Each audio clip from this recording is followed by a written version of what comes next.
I feel like I've been going crazy. Why does the world hate me? Devil in my ear, twisting scripture to persuade me. 3 a.m. I'm praying to the one that made me, calling out to Christ, 'cause he's the one that saved me. God, I need you. God, I need you. God, I need you. I need you in my life. God, I need you.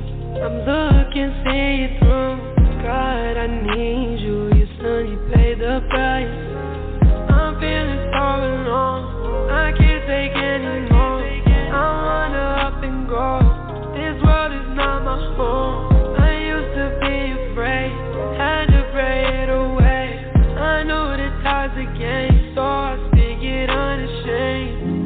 I'll let you take the phone, give me the news. They wanna hear you when I speak the truth.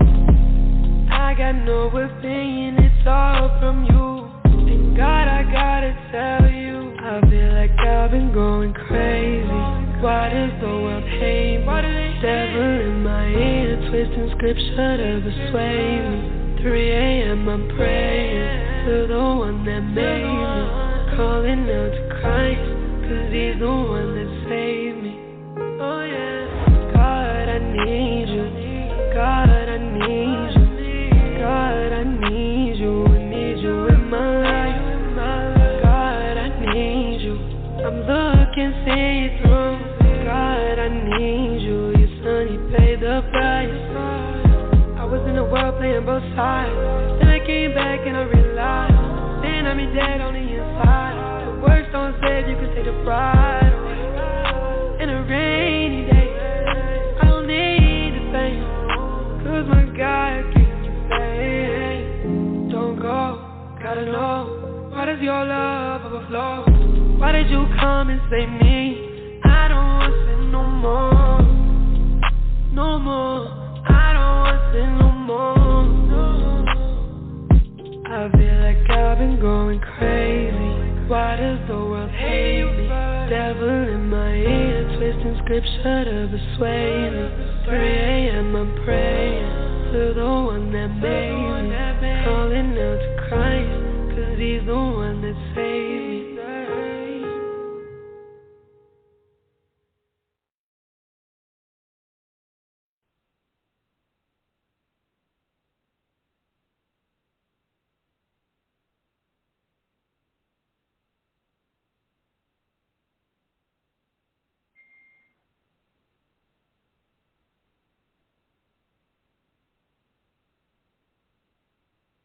Hello? Hello?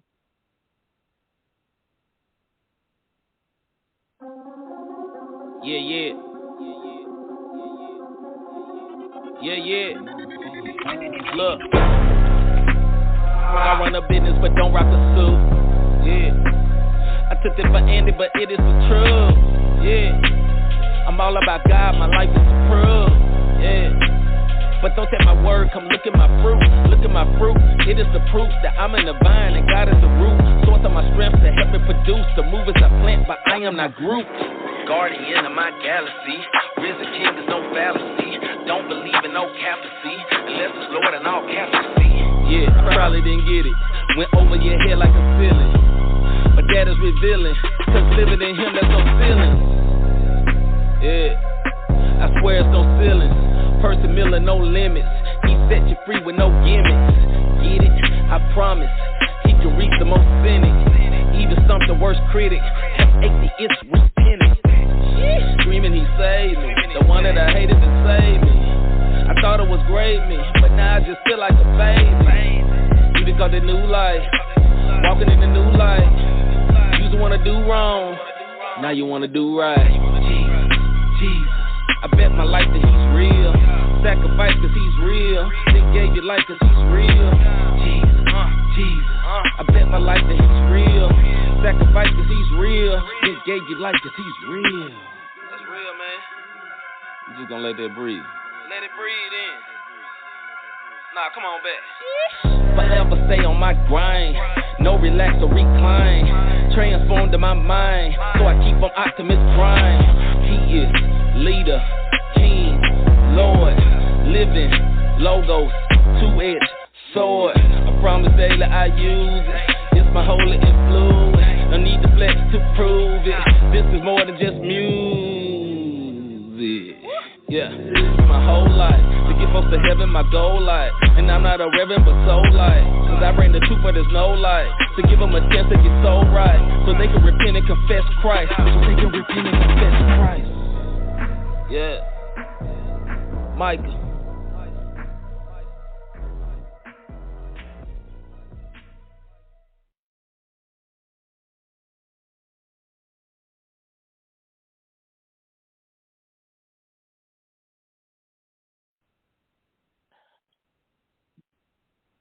All right.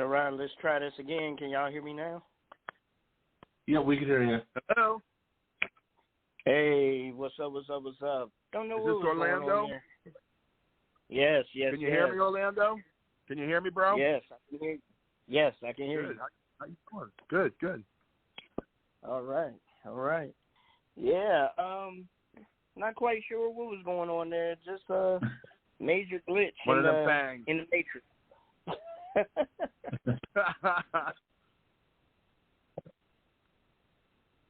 Yeah. The first time that's happened. Didn't happen to I me just think the last adversary time. was trying to stop what we were talking about. You always love when there's a mix up when you usually don't have one, don't you? Yeah, it happens. No worries. Well, that's what you get for inviting me, so.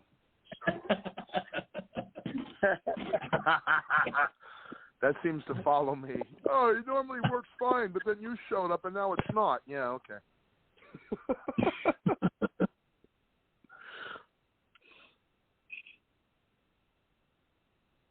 All right. Well, one second. Yeah, let's go ahead and get this going. So, ladies and gentlemen, once again, this is the Real Talk. This is the Real Gospel Talk. We're sitting down with Mr. Scott Edward Jones. Look at that. All that just got me so frazzled and knocked off my game, but that's okay. We're going to pick it back up. That's it. And we're Start sitting again. down with my brother, Captain J. What's up, Captain J? Blessed as usual. As usual. Glad to be on this side. Glad to be on this side of the dirt today. Me too, brother. I appreciated you so much at Objective. Thank you for being warm and welcoming and accepting me as part of the tribe. So thank you. Oh, no, my pleasure. I mean, there's so many people there, and sometimes you get pulled into certain people, and there was definitely a connection there. Yeah. I was like, who's this biker guy here at the Objective? One of the coolest people I met there. You could tell I was a biker? You could tell? I wasn't very subtle about it? No, you had all the gear on and everything, so I was hoping you said, either have this gear on or just, a poser. Yeah, people will ask me, they go, oh, so do you ride a motorcycle? Yeah, no, I dress up like this just so you'll think that I do, Yeah. It was a good That time. sounds cool. That sounds cool. Now,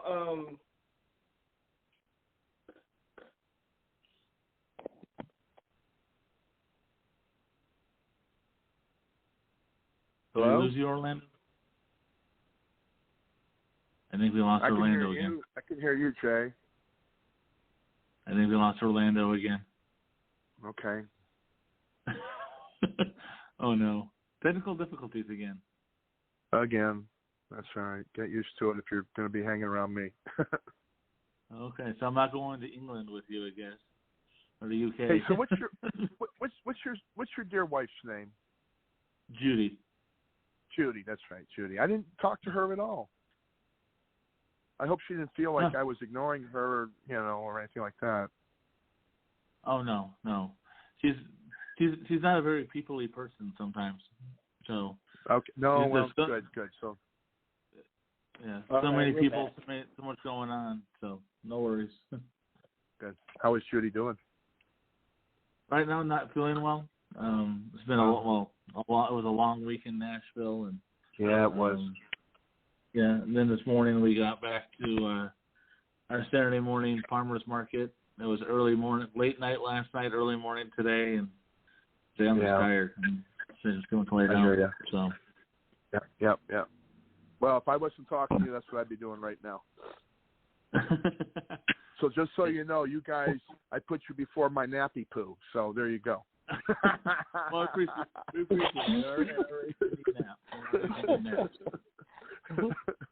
Yeah. We're all appreciate you putting us before your nap. My nappy poo, right, bro? It's nappy poo. I still think I'm the youngest of the group, but you probably are. Yeah. I know how old you are, Scott, but I think you're over 45, all right? Yeah. I'm almost 60, bro. Yeah. So I'm the youngest. You're what, 30 what? 30. I ain't no 30. Oh, okay. 45. I'll take 30. I'll take 30. It must be your spirit. You got a youthful spirit. People have said that. If you're like 30, 35, like, we'll take it. Yeah, sure. Whatever you want to say. So. There you go. Sounds like we got Orlando back, right? Yeah. Can you hear me? Yeah, we can hear you. Hi, Orlando. Yeah. All right. No problem. What I want to do is I want to go ahead and jump right on into it. Scott, just let the folks know a little bit about yourself and how God found you and how you got all mixed up within the Christian faith. All right, so what, I got a minute and a half, 30 seconds to explain all that?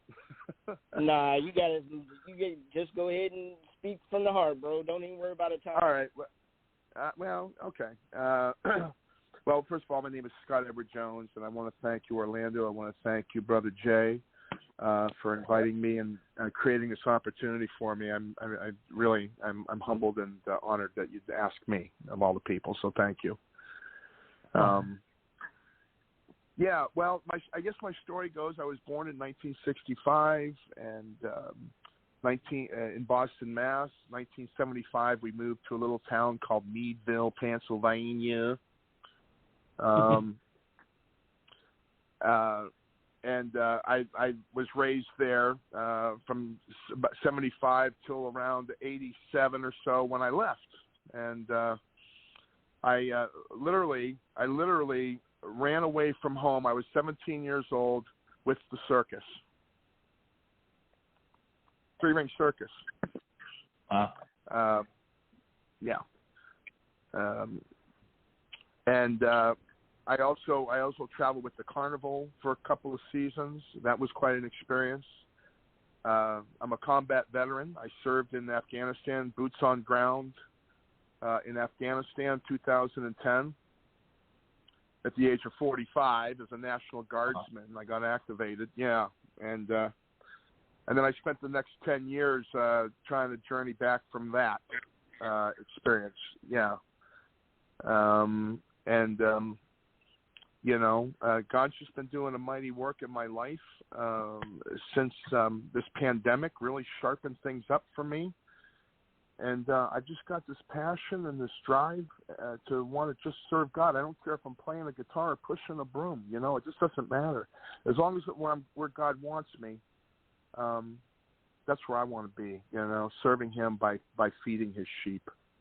And, to come to the objective and meet other people just like me, even more excited, was like, I found my tribe.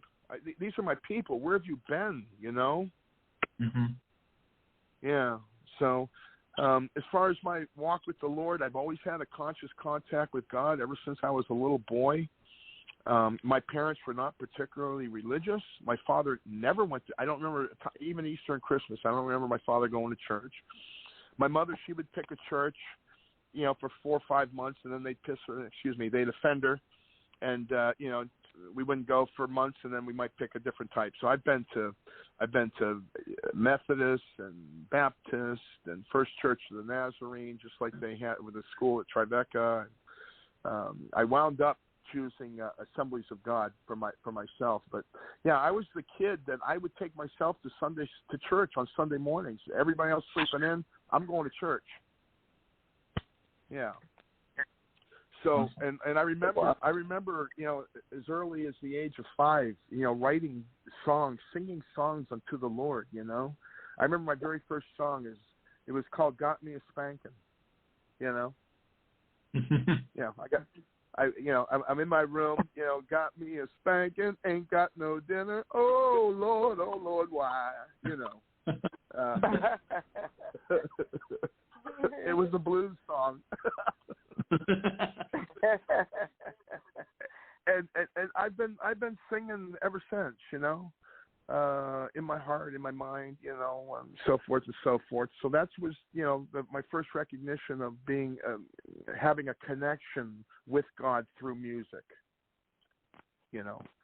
And so around the age 1983, 1982, let me think, 82, 83, I was a 70s child, so it was, I want to party all night long. You know, I want to rock all night long and party every day, right? You know, we're just living for the weekend. So when you're through the 70s, you know, as a young kid, my idols were Ozzy Osbourne and AC/DC and, you know, Leonard Skinner and those guys. And those guys party, you know, and that's what we set out to do. Monday was just the planning day for the rest of the week till we got that keg of beer, you know. And so that was the 70s for me. And I reached a point around 1983. I was 17 years old, something like that. And I was in the shower, and someone had been witnessing to me, telling me about Jesus. Matter of fact, several people. I was running into people throughout the day. You know, hey, you know, God loves you. Hey, you know, you're one lady. I hated seeing her because she's telling me I'm living the wrong lifestyle and that this is not pleasing to God. It's like, who are you? You know, her name was, I'll give her props. Her name was Alina Gatto. She worked for my father. You know, I'd wear a Black Sabbath T-shirt. She goes, you know, that defiles God. You know, that's satanic, right? Like, you know what? Mind your own business, lady. But she was saying something. I knew that there was something to it. You know what I mean? And even though I hated when she said it, I couldn't stop thinking about what she had said to me. And I bumped into Christians, you know, throughout my life. And, you know, one day I was just, you know, I had lived all my childhood days with anxiety, you know, rejection. And, you know, I was the kind of kid that got punished for being me. You know, my mom would get a phone call, bring. Yeah, hello, Mrs. Jones. Yeah, what did he do now? You know, and I was the kid, you know, what did he do? Let me guess. Not paying attention in class, being the class clown, daydreaming, staring out the window, being socially inappropriate, being a distraction, not doing his assignments. We tell him to sit down, he stands up. We tell him to stand up, he sits down. When the bell rings, he's off doing something. He's doing his own thing all day, Mrs. Jones. You know, I lived in detention basically. I had my own counselor, my own special paddler. You know, Mr. Robinson, he was the guy that paddled me all through elementary school. You know, wow. I mean, you know, you know what? And I took that to myself for a long time. I said, you know what? I'm a bad person. I'm no good. I'm not like everybody else. Nobody likes me. The fact is, my brothers and sisters, that I was a creative guy, and the school system is meant to produce factory workers. It's not meant to handle creatives. So ever since I've been 5 or 6, I've been on medication. Ritalin. They told me I had ADD. They told me I had bipolar. They told me I had schizophrenia. They told me I had a oppositional defiance disorder. They told me I had all these things. And they tried medicating it out of me and counseling it out of me. You know, me being me was a painful. And, you know, and all I ever wanted to be was accepted and liked. That's all. So, you know, I went through my teenage years, you know, partying, like I said, and at the age of 17, I got emancipated, which means I didn't have to go to school no more. I had been working since I was 16, my own place. And let me just talk about my upbringing really quick. My mom and my dad, I love them both. They were not bad parents. They just didn't know how to raise a kid like me, and it was easier just to turn a blind eye. And if the cops weren't pulling up in the driveway, cool, fine. You know, what we don't know ain't gonna hurt us. And they lived with blinders on. You know what I mean? And you know, it took me a lot of years. It took me a lot of years to reconcile to the fact that I used to always think, you know, boy, if my dad was only more nurturing, if my dad was only more caring, if my dad had only spent some time with me and what could I have been, you know? And then my father passed away about a month ago, and I got to be honest. I was there at his deathbed, and he said things to me that I've been wanting to hear my whole life. And then I went to the Objective. I chose to go to the Objective over my father's funeral. Oh. Yeah. Yeah. You know, there's a scripture, is it Matthew, where the disciple said, "But Lord, first let me go and bury my father." And Jesus said, "No, you come and follow me and let the dead bury their own." That's the scripture the Lord gave to my parents. My family was not happy, but let me say this: at the end of that, I realized that my father was exactly the father I needed. He was exactly what I needed, because look at me now. Finally coming into the place where I know I'm right in the smack dab of God's will for my life. And it's been a long, winding journey, but you know what? Here's the other thing I learned at the Objective. I can fit where no one else can. Mm-hmm. And during the Objective, I was delivered from a spirit of rejection. That's gone. I don't think about what could have been and if I this and what I'm not, because I know what I am. And I bring value to the table these days, you know. And how do I do that? I serve you guys. So I got emancipated at age 17. I dropped out in the 10th grade. I didn't have time for school. I had more important things to do, which was party and work, roofing in Pittsburgh, Pennsylvania. Yeah. And I was the guy, because I was 17. I'm the strongest back. I'm the guy that's carrying 2 bundles. You know how much a bundle of shingles weighs? About 80 pounds, 50, 60 pounds. Yeah, I'm carrying 2 stacks of bundles up 3 stories on a ladder. You know what I mean? I got kicked off the roof one day. They said, "Get off the roof." I said, "Why? I'm not afraid." They said, "Yeah, exactly. Get off the roof."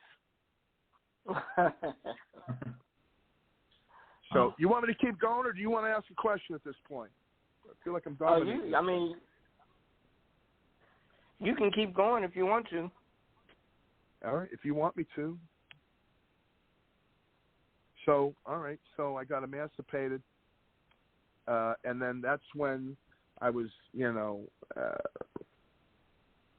floating around a little bit, working odd jobs, busting tables and all this stuff, and I saw an ad in the paper. It said, "Help wanted. Join the circus."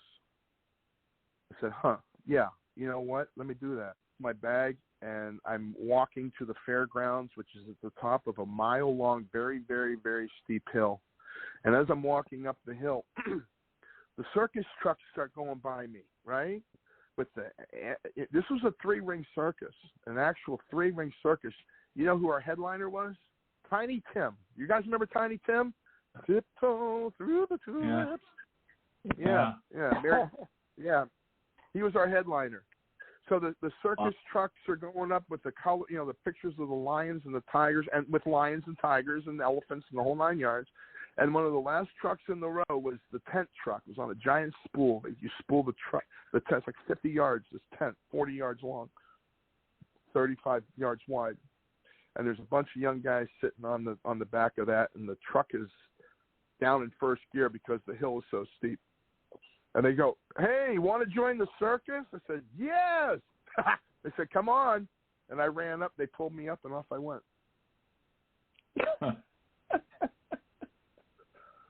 There you go. Now, yeah, but remember now, this is after I had asked Jesus into my heart, you know, that I surrendered my life and my will to Him. So here I am going off on the road thinking I'm going to serve the Lord, you know. However that means, I'm going to do it, just not in me. Now, I'm also a recovering addict, alcoholic. I've been in recovery since March 5th, 2006. And, you know, that's been a huge part of my story and a huge part, and I'd be remiss if I didn't mention it.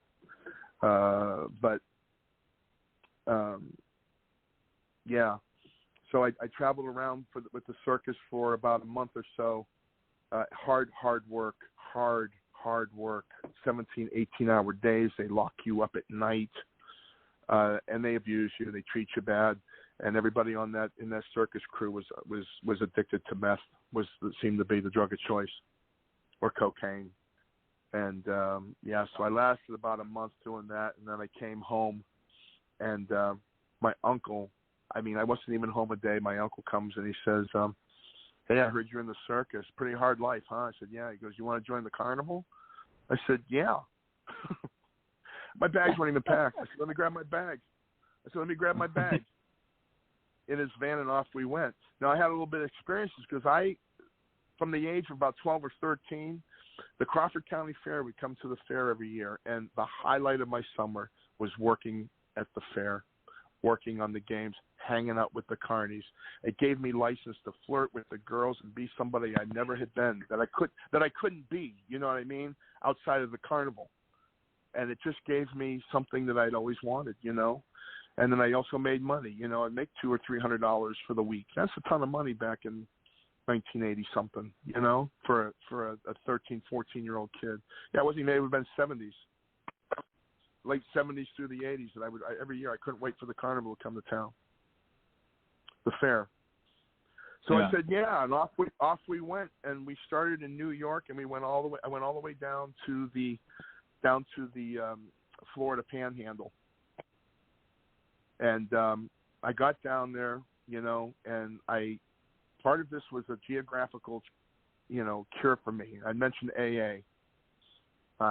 You know, that we call it in the program a geographical solution, where we think if we leave and we go somewhere, things will get better for us. You know what I mean? And I got down to Florida. I remember it was a starry-skied night, guys, and I looked up and I said, "Why is everybody treating me just as badly down here as they did up in Erie, Pennsylvania? You know, did somebody make phone calls and warn them that I was coming?" And then the thought came to me. It came to me like a ton of blocks. Here it is. You ready? Here was the start of my recovery. Everybody else isn't the problem, Scott. You are. What? What do you mean? I'm the problem. So then I came back. I had no intentions of coming back to Meadville, Pennsylvania. You know, but so I did, and that started my journey. I ended up enlisting in the Army, National Guard, and then 84, 85, and then I ended up going to Bible college, Bible school, Pinecrest Bible Training Center in 87 through 91. That was a heck of an experience.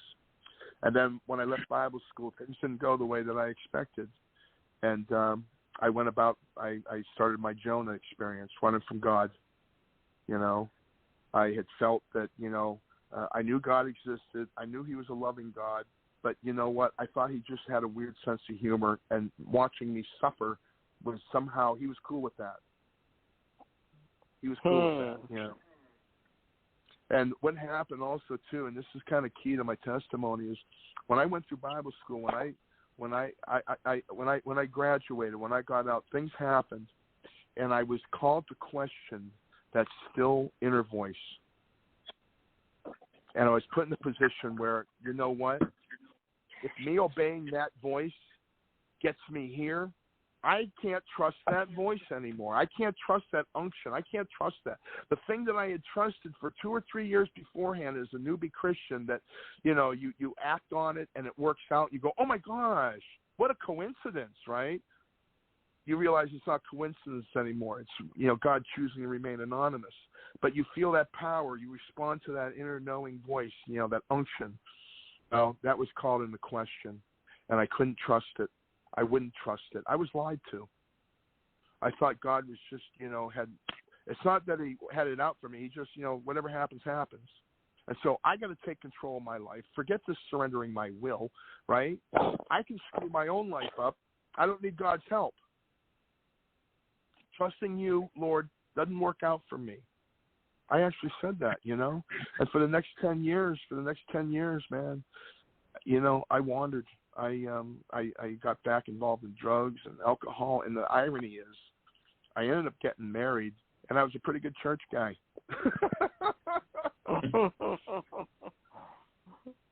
I was a pretty good church guy, suffering, wandering, questioning, drinking, drugging, abusing. Yeah, going to church. I went to church Wednesday night, Sunday. Why? Because I've always gone to church, you know what I mean? And I realized God was there, even though I don't particularly like his people, you know what I mean?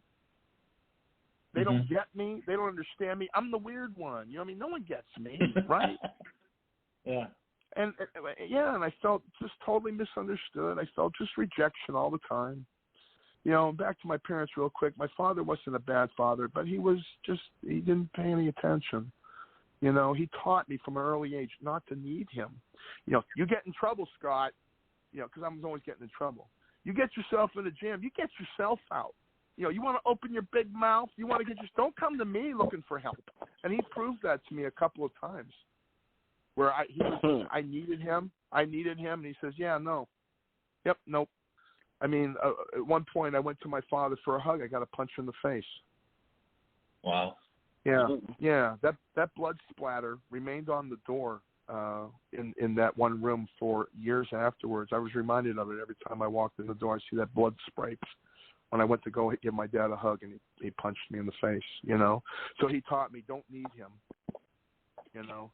And so I didn't, you know. And so me and my father, like I say, not a bad guy. And then I honestly, when I thought, you know, if he passes, am I going to even notice the difference, right? But, you know, it was my father, and I did notice the difference. And he reconciled with me, and it's just amazing how much I really do. I'm having a hard time not crying now, you know what I mean? For all the things I blamed him for, and I said it was because of him. It wasn't. It wasn't because of him. It's because of the devil. The Satan is always looking for that trauma, that thing that he can then use as a lie to justify you doing the wrong things and turning away from God and being obedient. He teaches us that, you know, through that trauma. And my father, you know, he just didn't know how to raise a guy like me, a kid like me. I'm more than anybody signs up for. 3 ex-wives will attest to that. Yeah. I could definitely see the spirit in you, like, you know. Not to say you see the trauma there, but I could see a history. I just didn't know the history till now. I appreciate you sharing that. But I could definitely see it there. But I mean, what was overpowering from just being around you was the presence of the Lord in you. I mean, I could definitely feel that beat. Yeah, I mean, it was there. I mean, a lot of people there, like I said, in our tribe. So you sat at a table. That part of it, I was quiet when you said it. I was like, there's presence that you feel in some people, and it was some people stronger than others, and it was there. So I mean, I could feel that there. Cool. So, yeah, you can't fake that, can you? No. Well, people try to, but but they can't. I know they try to, but they can't. They can't. Yeah. They try, but they can't. At least not sustainably. Yeah. There's a few people that I know of through the objective that have that feel, and I say I just want it. I be around it. I enjoy being near it because I want how to do that. And you can't teach it, you can't train it, you know, but just being around it is good. Yeah. Well, I feel it, you know. I feel it, you know. And I feel like I glow. And not only do I feel like I glow, but people tell me, you know, you glow. Yeah. Yeah. I mean, you know. Yeah. So, you know, my eyes get so blue, so piercing blue. People have literally asked me, "Are you wearing contacts?" Yeah, no, that's just the presence of the Lord. That's all that is. Yeah. I'm in worship all the time, guys. I'm in worship all the time. Worship, telling God how much I love him, how much I need him, how I'm absolutely desperate. Because without him, I can't do anything. Not well. Not for long. Amen. I've got 3-4 failed businesses and you know, other, but not. I never legally declared bankruptcy, but you know, nothing but what's in my car 2 or 3 times swinging for the fences. Yeah. Oh, yeah. We've been there. Never we all officially have, had. Right? Yeah. Yeah. If you haven't suffered like that, how can you help anybody that is? Mm-hmm. Right? Yeah. You got to trust the sailor that's never been on a choppy ocean. Yeah. Yeah. And we often reach different people with different experiences. That's the other thing I took away from the objective. The other thing I heard from the objective is you can fit where no one else will. Mm-hmm. Yeah. Yep. I'm going to ask Orlando a question. How much do you know about the objective and the Extreme Tour? Should we explain what that is a little bit? I don't know anything about the objective, but I know about the Extreme Tour, but I don't know anything about the objective. That's why I was so excited about having, you all back and, having, Scott on and stuff so that y'all can explain and talk to people about the objective a little bit more for other artists and things of that nature that may not know anything about it either. Yeah. Okay. That's it. Scott and I are talking like we spent a week there. We're like, we know everything about it. Like, hold on. I know, right? Yeah. I mean, I can explain it from my side, from being like from the radio station and host city. It's a little different perspective than from an artist side like Scott there. But like Jerry Fee, who's the East Coast coordinator for the tour, invited Judy and I down there for the. You think he realizes how damn good looking he is? That is one good looking guy. Wow. So they invited us down there because we're like in the business, I guess, and a coordinator, whole city, and I figured might as well. We had other stuff going down there with our radio station being a 501c3 and all that, so it kind of got to put it right in place for that same week. And he's like, just go, and I'm like, okay, we'll go. So I provided the means to get there. But we went there. They have classes or breakout sessions where you learn about writing songs and a variety of different things.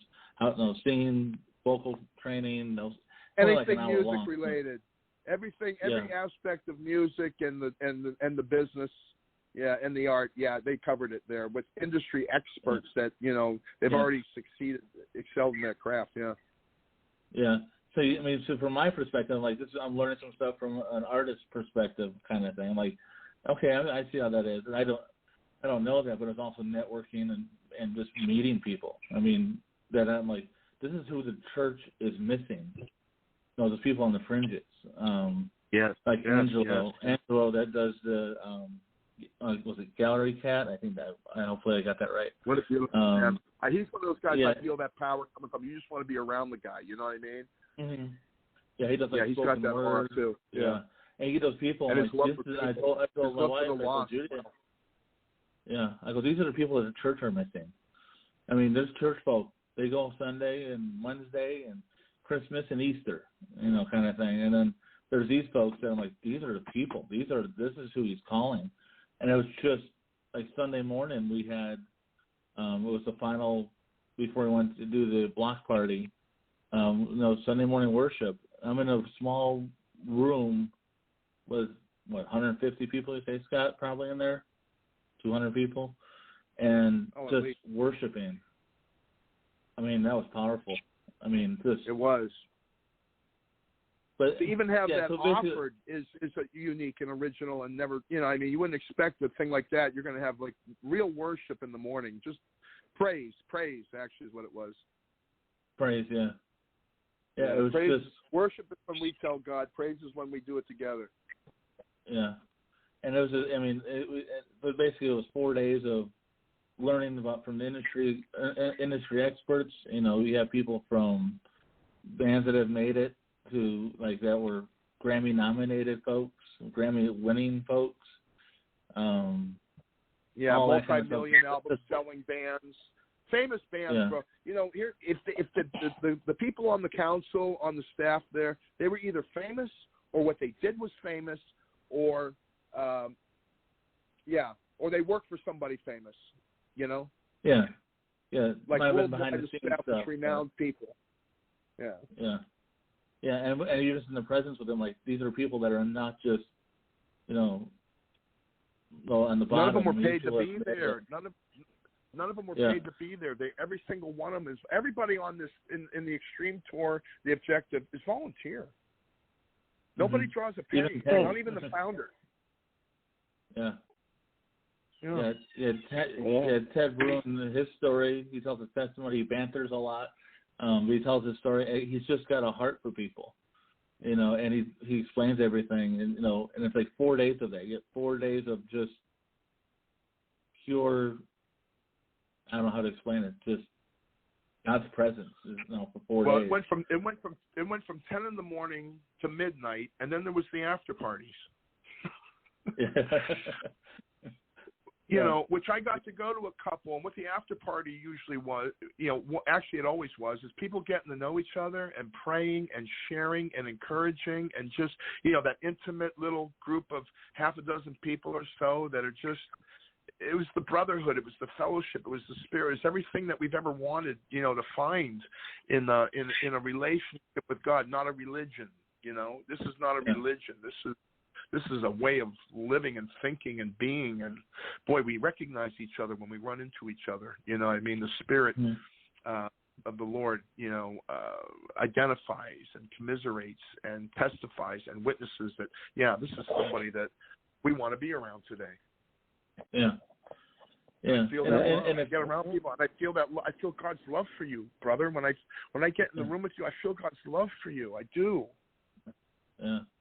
Absolutely. If you had any clue, and the more people are hurting, the more love I feel for them, and I'm going to start crying now because there's so many broken, and I can fit where no one else can, and I can go where no one else can, and God hasn't wasted a single tear.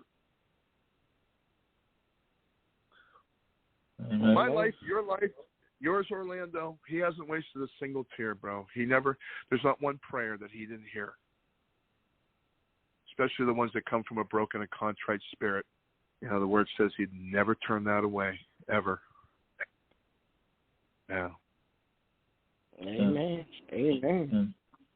Yeah. Yeah, it's like from when we first pulled in, I don't remember who was there was a artist, kind of guiding people, and I'm like, Mel and Harry Becker. Well, Mel pulled in. I'm like, we're invited by some folks. Harry Becker. And we're there for 5 minutes, and Mel pulls up, and there's family. We get up to the registration, and family. People there's people we hadn't seen for a year, literally. Last we saw them was like August of last year, and they're like, oh yeah, I remember you, Galesburg. I'm like, how do you remember that?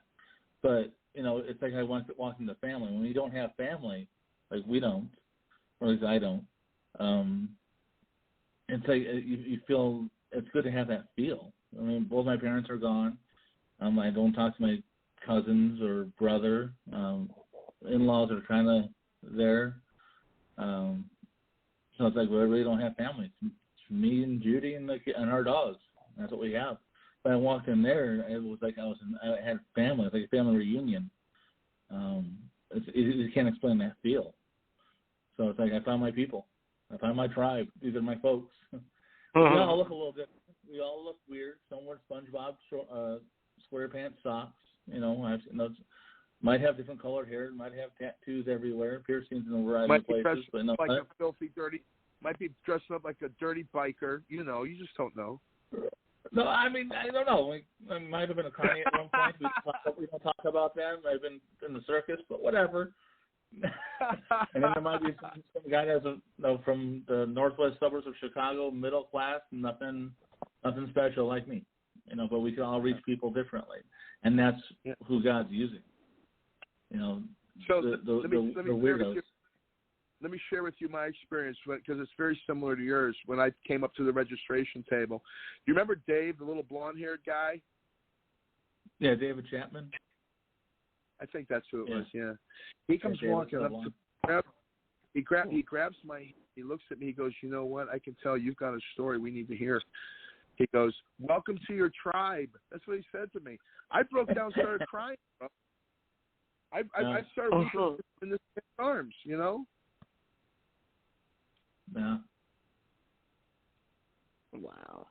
Now, is this something that is this the first time they had the objective part, or have they been doing this year after year? No, this been doing this 20 years. Oh, okay. This is called Objective 22. Yeah, because really the objective part is actually this is the first year I ever heard anybody talking about it. The extreme tour part I hear about all the time, but I've never heard about the objective part. That's why I asked. Yeah. Well, I can admit it's not, because it's kind of like under the radar kind of thing. You know what I mean? Yeah. It's not for mass consumption. It's not for the mass public. It's for, selected, invited individuals like, Brother Jay here. And I guess me too, huh? Yeah. It's basically for artists to figure out, to see what's going on with the tour, what it's about, learn stuff about your craft, that kind of thing. So it's literally by invite only. Well, my impression, my what I thought the objective was, and it turned out it was a place for people to be discovered, for people to find their place, to find their ministry. And they said, in all the emails that Teddy sent, and I read every scrap of what he sent. He goes, we assume you're talented, but are you a team player? Can you be? He said, if you come down here and you're all together, and we can't teach you nothing, then don't bother. It says it's one thing to see somebody and see their videos and listen to their songs and check out their pictures. It's another thing when you meet them. He goes, do you have a heart to serve? That's what we want to know. Yeah. And help but serve. I couldn't help but serve. Yeah, the music was such a small part of the thing. For me, the business end of it was such a small part of the thing, because the speakers all seem to be saying the same thing. Really, if you come in this to make money, forget about it. You're not. We're all volunteers. And if you don't have a heart to serve the Lord, you'll never make it. That's basically what I heard. Is your heart right? Is your heart right? Is your heart right? Will you serve? Will you serve? Will you serve? That was my takeaway, right? Yeah. There's a million people that can play guitar, but can you stack chairs? Yeah. Can you smile at the guy across the room that everybody else is ignoring? Can you do that? Yeah, I struggle with that. Yeah. I just do. I'm working on it. But I serve different. Everyone serves differently in different aspects of things. We do.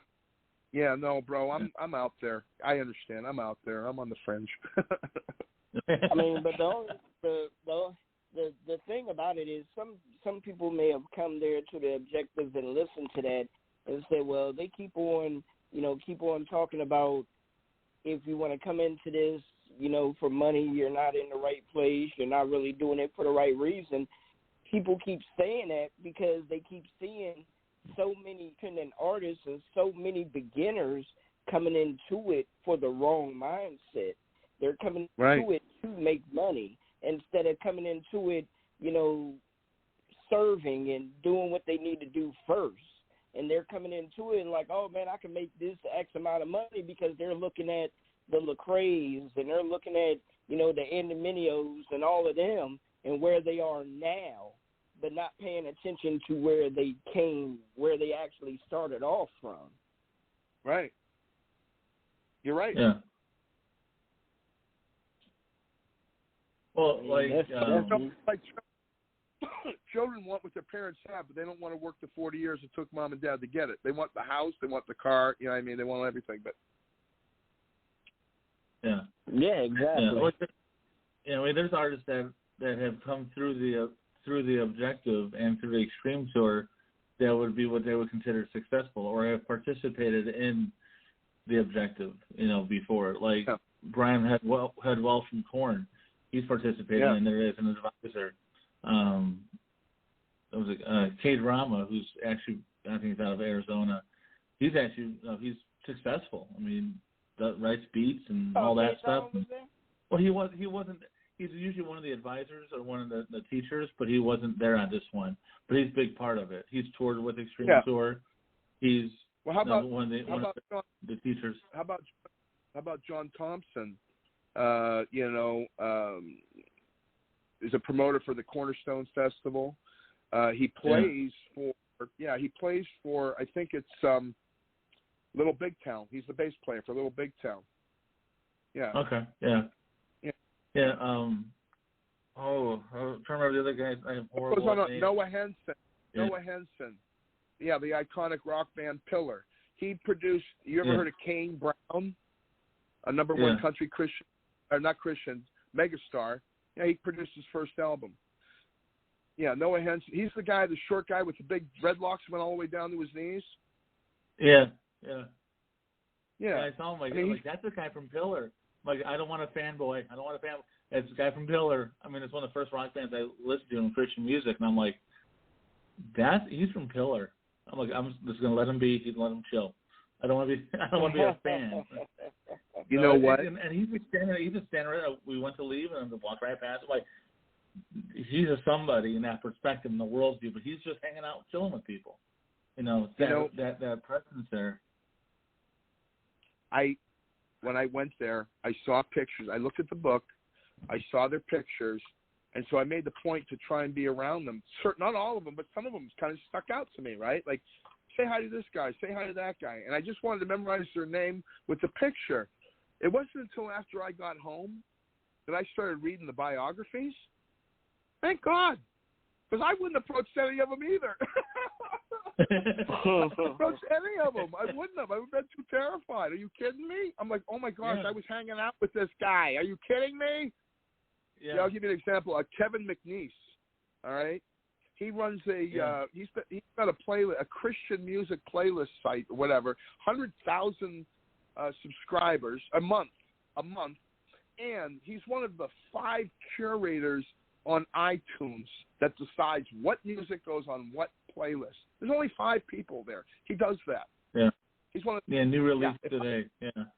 I bought him a sub at Subway. I didn't know who I was. I just wanted to talk to him, But I would have never approached him. Yeah. Yeah, I had 2 breakout sessions with him, and I realized who he was. I'm like, oh my, what? Wait, huh? It's at that sheer level of people. Yeah. You guys ever heard of Skillet? Yeah. One of the founders. Yeah. Yeah. Which was his something. Yeah.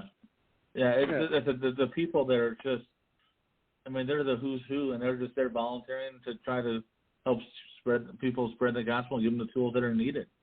And they're there to help. They're to empower us too. Mhm. Yeah. It was a powerful experience, that's for sure. We're already planning next year if we invite us. Sinking in for months. It's going to be sinking in for months. That's awesome. That's definitely awesome, man. I'm happy that y'all had a chance to experience it and everything. And how did you like meeting Damon, Jay? He's a hoot. I didn't get a chance to talk to him much because he's the camera guy. He's doing all the video and photos and all that. Right. But him and his wife Sharon are just amazing people. Did you see us in the mosh pit? We started mosh pit. He was in the middle of it. I didn't see the mosh pit. That heavy metal band, Brutality. Okay. We were up there mosh. Yeah. Damon was right in the middle of it. I think that was Friday night. We had to leave. We had to leave early because we had a prior engagement we had to do for Friday night, so we left early that night. Yeah. I was like, I didn't want to leave, but we had a prior engagement for my wife does Financial Peace University, or we both do that through my wife's a financial coach. So we're hosting it at 7. We better be there for it if we're hosting. So from our hotel in Brentwood, we're sitting doing a Financial Peace University while we're in the middle of all that. So I was worshiping one day, right? In that little studio there at the end of the courts. You know what I'm talking about? Yeah. And out of the blue, man, Damon is giving me this big bear hug, hugging me, going, "I love you, man. I love you." I love you too, bro. Yeah, Damon is awesome. Just the presence that he gives is just Orlando, do you pure. know Damon? Yeah, I went to school with him. Did you really? Yeah. Yeah, they were high school juniors or something together, or something like that. Yeah, I think he was a year above me, maybe. I'm not sure, but yeah, we were in the same high school and everything together. Yeah. Yeah. For at least a couple of years. Yeah. Yeah. And then the crazy thing about it is we end up, finding each other again through CHAs, through Christian music. So that was the funny thing. Yeah. How long a time gap before you guys got reintroduced? Years, 20, 30 years. Wow. Years. Yeah, years. Yeah. Hey, can I brag on another guy that I met there? Sure. All right, his name is Scott Glassell. Do you remember who Scott Glassell was? Not offhand. Right, because he's so unassuming. If you look at his picture in the book, did you get the book? Yeah. All right, you got to have the book. Scott Glassell. He looks like a little guy who's getting ready to go hunting. He's got his hat on and his, no smile, just dead stare ahead, and little round John Lennon glasses and a little beard. You know what I mean? Yeah. So, but let me tell you about this. So I introduced myself to him. It turns out, because he looked interesting to me, and he stood out because he just was didn't seem like he fit in there at all. But it turns out that he worked at the world's most amazing recording studio. He was the sound guy. He ended up working for the Bee Gees. He made music for Barry, Maurice, Robin, at the near mythical Middle Age studio. Yeah, he did that for 8 years. He's also worked with a couple of other artists. I don't know. Have you ever heard of Diana Ross? Yeah? Yeah. Another guy. No, I don't know. Yeah, right? Look it up. I ain't got time to explain it to you, youngin'. So, who is that? Diana Ross. Diana who? Yeah, well, how about this guy, Michael Jackson? Ever heard of him? Oh, he used to play for the Red Sox. Yeah, right.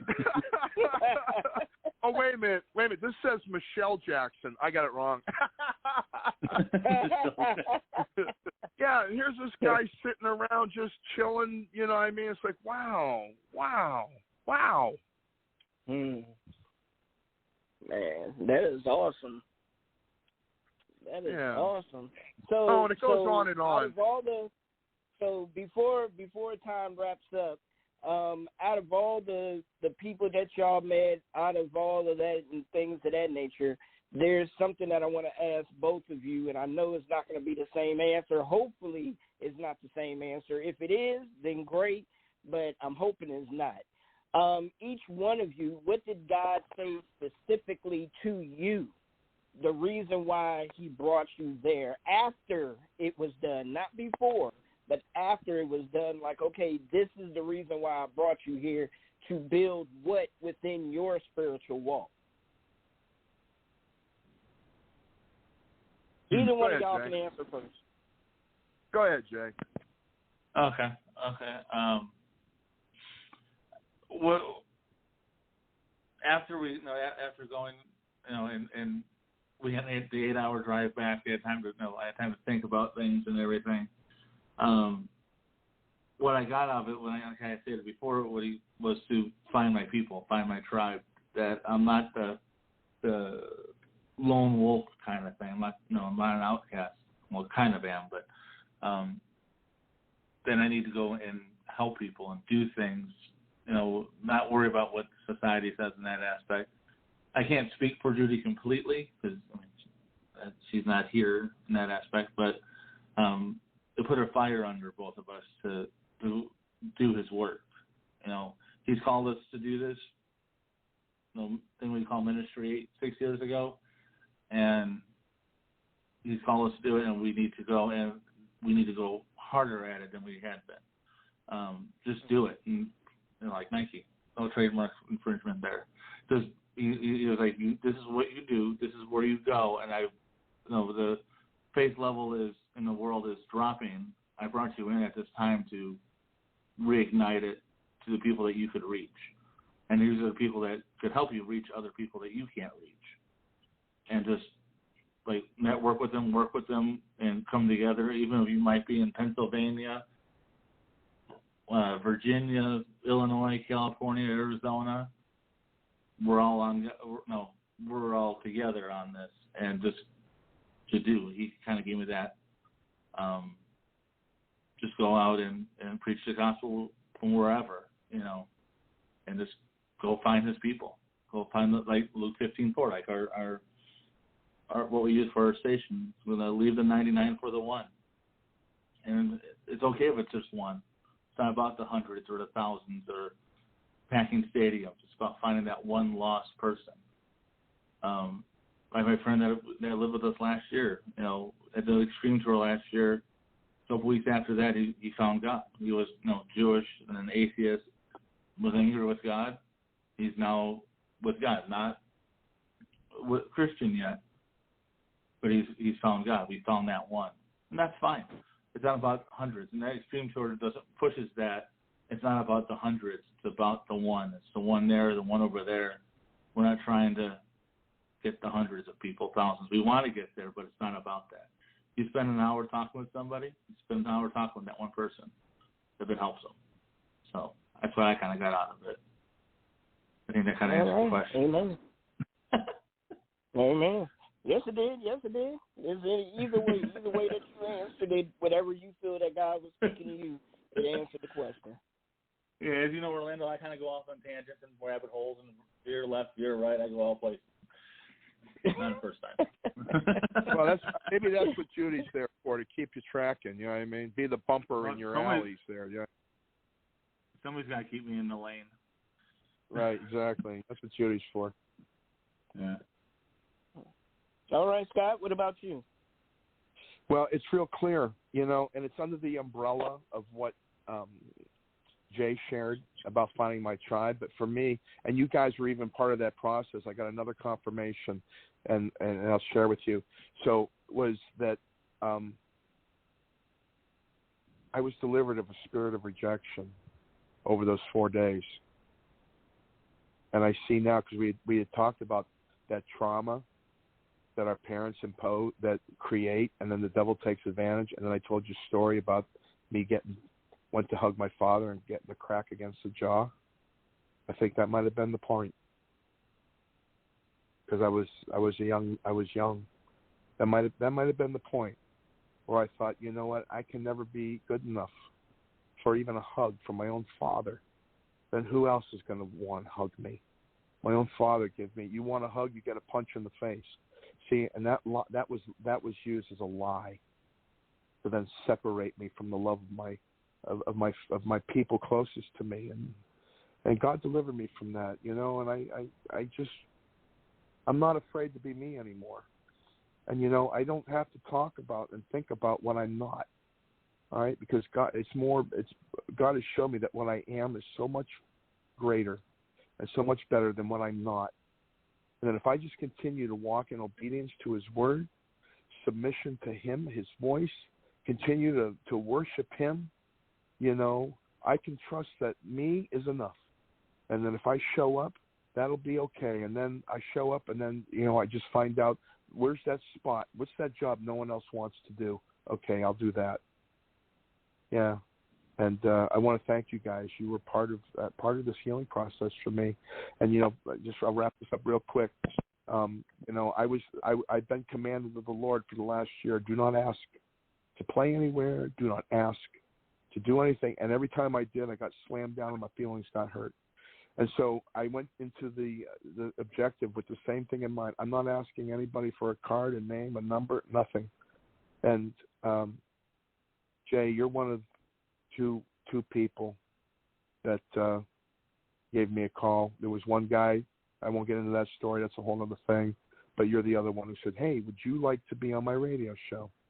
Yeah, so thank you for that. That's a continued confirmation. I'm not to ask. Amen. Wait to be asked. Wait to be asked, yes. Amen. Orlando, thank you so much. I feel like I stomped all over you, and but there's that rejection thing. No, I was supposed to say what I did.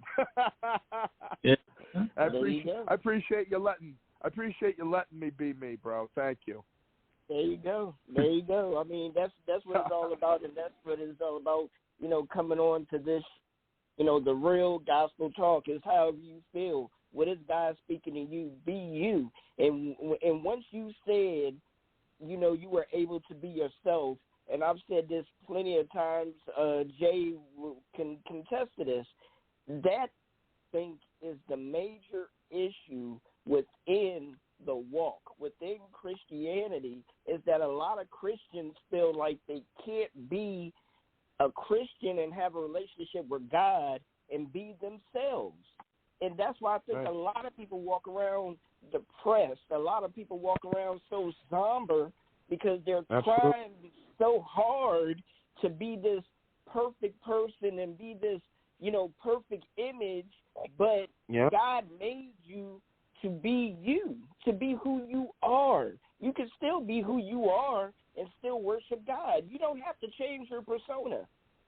But I think a lot of people don't understand that. You're right, bro. Yeah. Absolutely. Unfortunately, people think that they see that. Yeah. I mean, I think we would all live a much better, a much happier life if we just worship God and live the life that He has us with to be. Real quick here, and we're going to wrap it up a little bit. I used to work at T-Mobile. I used to work at the cell phone store at T-Mobile when I used to live in Georgia. I noticed one thing about myself. Whenever I would come to work, if I would come to work upset about something that happened at the house and it just threw me totally off. I mean, I brought it to work with me. Yeah, I know you're not supposed to bring your problems to work, but I brought it to work with me, and I would be upset. I wouldn't be my bubbly self. I wouldn't make any sales. It wouldn't be a great day. But when I came to work and I know everything was good, I'm happy, I'm being myself, I'm ignoring what's going on, laughing, talking, it was an outstanding time. And that's the thing about this walk, and that's the thing about living. If you are yourself, you are going to have a wonderful time. But if you're trying to fit into a mold that you don't fit in, then that is going to be the problem. That's where you're going to be, not going down the right path that you're supposed to be going down. So I love rap music. I love CHH. I love CHH. I love rap music. But I know I better not dare try to get behind the mic and start rapping. That's not me.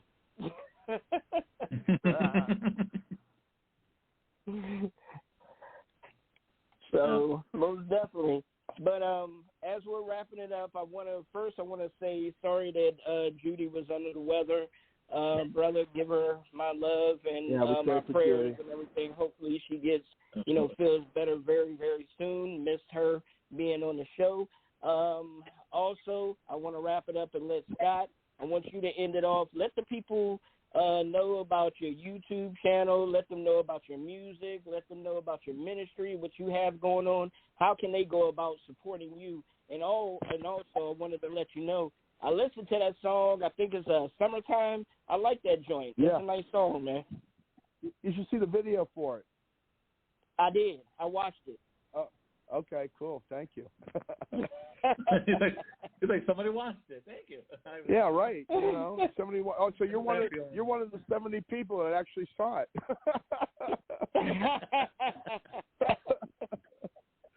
What I expect they can add, that's only about $50 of you. So there you go. There you go. All right. So hey guys, thanks for the opportunity. What a joy. What a pleasure. It was more, I'm not a performer, and this is more than just a show, what you guys are doing, right?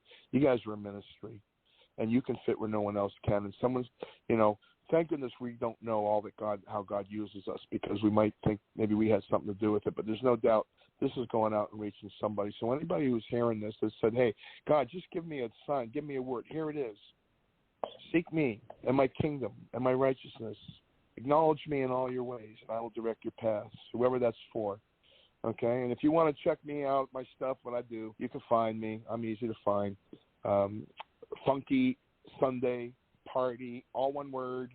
You put a .com after that, you get to my webpage, or you can find me on all the platforms. And then also Scott Edward Jones, you can find me that way too. You know, be a Facebook friend. So yeah, I'm on Facebook, Scott Edward Jones, and that's the best way, just to check it out and see what's up, right?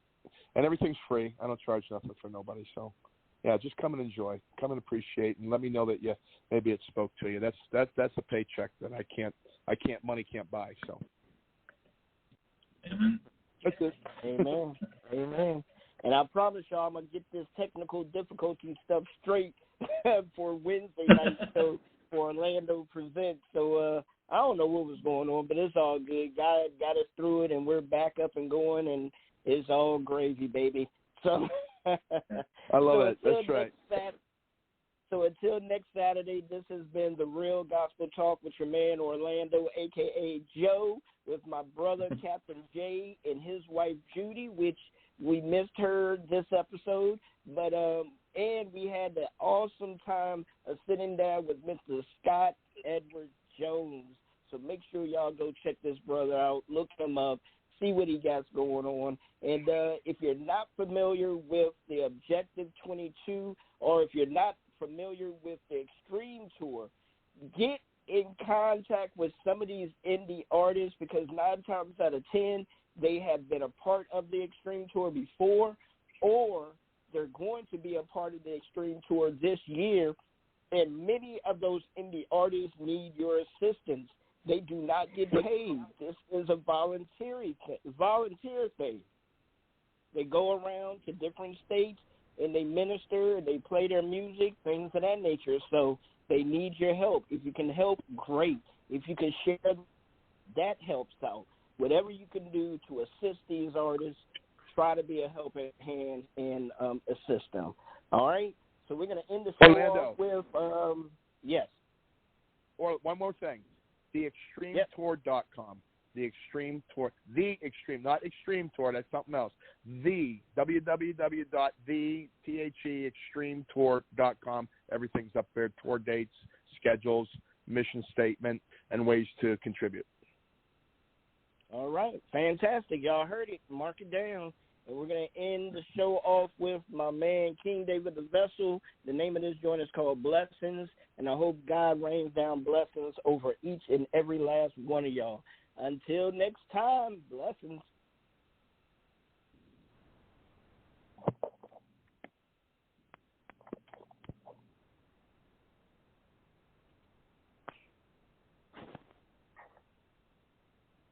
That a wrap? Yeah. Oh yeah. Let's go. It's time. We're gonna count these blessings. I'ma keep counting. Count these blessings. These blessings. You need to count your blessings. Hey, watch out now. Woke me up. Check. Put breath in my lungs. Check. Put food on my table. That too. Keep in my mind. Thank you, Lord. Show me, Lord. What you do. You never leave me. Now you haven't. I mentioned all other things. So many other things. Let's go. Truth is, I